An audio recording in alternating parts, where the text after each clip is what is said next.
Notice here how Koundé pulls the players away, giving Lamine Yamal the opportunity to enter the penalty area. But observe this moment. Lamine Yamal himself drags the players, creating space for Koundé. This is one of the secrets behind the tactical interplay between Lamine Yamal and Koundé. However, there is a single obstacle facing this duo, and the answer comes down to two main reasons. Watch the video to discover the full explanation. Welcome, my friends, to BePart Sports. From the moment Lamine Yamal stepped into the Barcelona environment, his teammates gave him a clear instruction to drive vertically, just as Lionel Messi used to do in the past. For this reason, most of his early dribbles carried a distinctly vertical pattern, cutting in from the same flank towards the penalty area to deliver crosses. Over time, this gradually evolved, with the team relying more heavily on Lamine Yamal as a key option. And from there, we began to notice clear changes in his style of play. Let us ask the fundamental question, what exactly has changed? Lamine Yamal is no longer limited to vertical dribbles along the flank. He has added lateral movements and horizontal shifts. And here arises the question, why this change? The answer lies in two main reasons. The first reason stems from the influence of his teammates. Since his emergence with Barcelona, he has played alongside a traditional striker such as Robert Lewandowski, while on the left wing there was a winger who would move inside to become a secondary striker, namely Rafinha. This structure forced Lamine Yamal to remain wider on the flank because the space in the right half space was already occupied by a midfielder, specifically Fermín López or Dani Olmo. As a result, Yamal could not find the opportunity to cut inside in that area and was obliged to stay out wide. However, the diagonal dribbles of the past did not bring the desired outcomes. Penetrating into the penalty area proved extremely difficult due to heavy defensive congestion and the rush of players closing down the ball. For this reason, Yamal had to adopt more of a playmaker's role, delivering precise crosses, at times to the far post for Rafinha, at other times to the near post for Lewandowski, and occasionally to the edge of the box when Pedri was positioned there. In most instances, we see him dribbling inwards from the wing before delivering strategic crosses into the area. The first important factor lies in the presence of players capable of shouldering the primary responsibility, finishing attacks in front of goal, namely scoring after receiving the ball. For this reason, Lamine Yamal's main task shifts towards creating chances for these players, and this role must be recognized and taken into account when evaluating his performance. But is this sufficient for Hansi Flick? Of course not.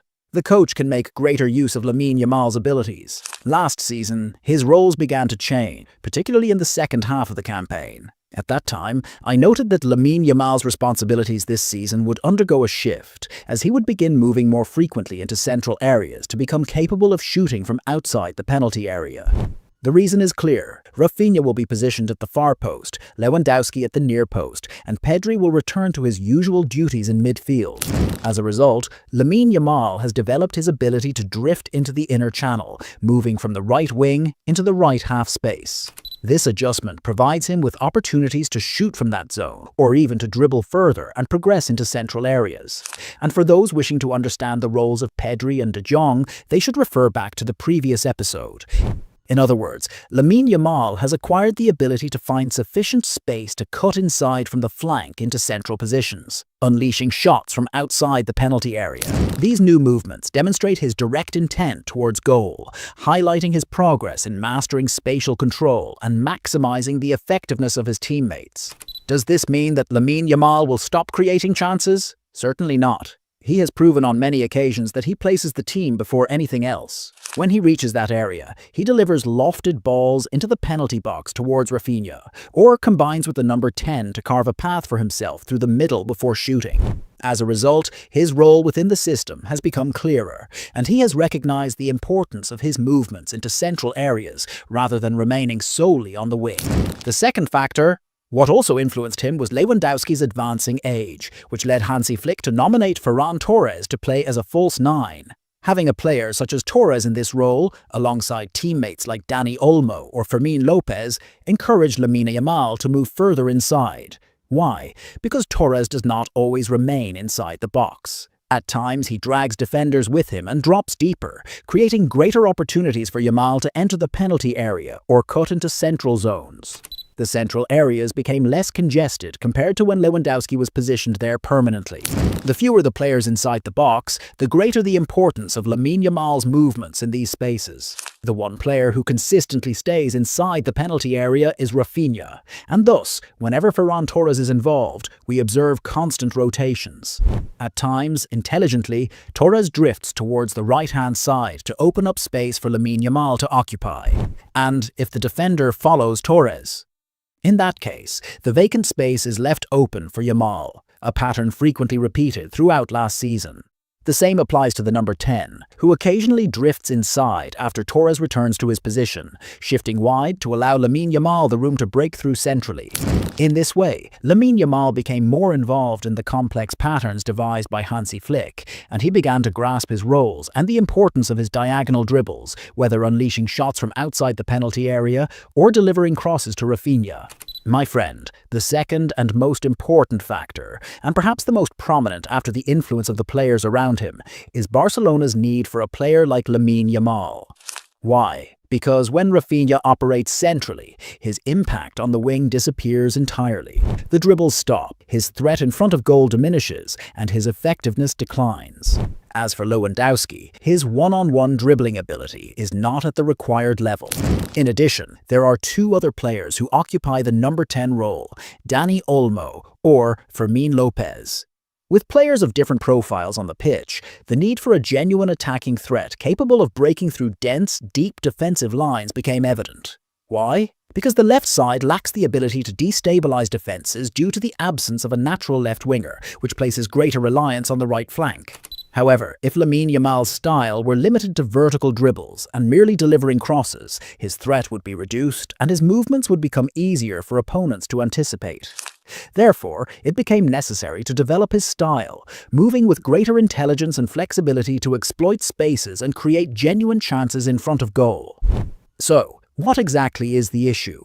The style has shifted, and the focus has moved more towards collective play rather than diagonal dribbles, even when faced with one or three defenders around him. This disrupts the opponent's defensive balance and gives Barcelona the advantage in midfield or on the left flank, as two or three players are matched against a single defender, with Lamine Yamal at the center of it all. Barcelona's strength now lies in Lamine Yamal's ability to use dribbling to open space for his teammates, before making the decision, should he shoot at goal or pass. A clear example of this was his goal scored after dribbling past defenders, entering the penalty area, and finishing towards the far post. The same applies to the presence of Koundé.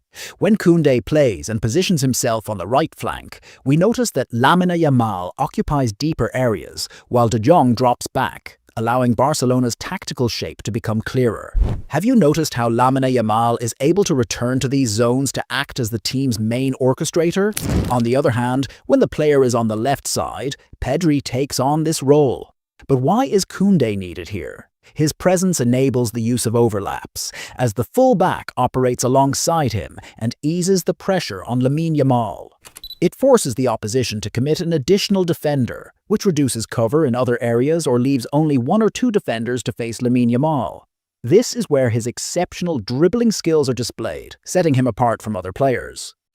For this reason, the team requires a defensive full-back with an attacking mindset. One who advances frequently, plays wide on the line, and possesses technical ability on the ball. Why? Because such a player knows how to support Lamine when under pressure and when to return the ball to him at the right moment. But my friend, with Robert Lewandowski on the pitch, Lamine's role within the team will be reduced and his influence will weaken. However, if Torres features more regularly, or even Marcus Rashford, should the coaching staff decide to field him, this would bring about a significant change in Lamine's responsibilities. So, what exactly will happen? You will notice that Lamine will thrive more and score more goals at the same time. And I assure you, keep an eye on his performances until the end of the season, as I am confident that Lamine Yamal will finish the campaign with a higher number of goals and assists than he achieved last season. And when I speak of assists, I mean the creation of clear goal-scoring opportunities, whether his teammates take advantage of them or not. The reason is that Lamine's attacking roles will evolve considerably as time goes on. This is my personal opinion. Now it is your turn to write your thoughts in the comments so that we can share and discuss different perspectives together. Thank you for watching the video, and we will see you next time.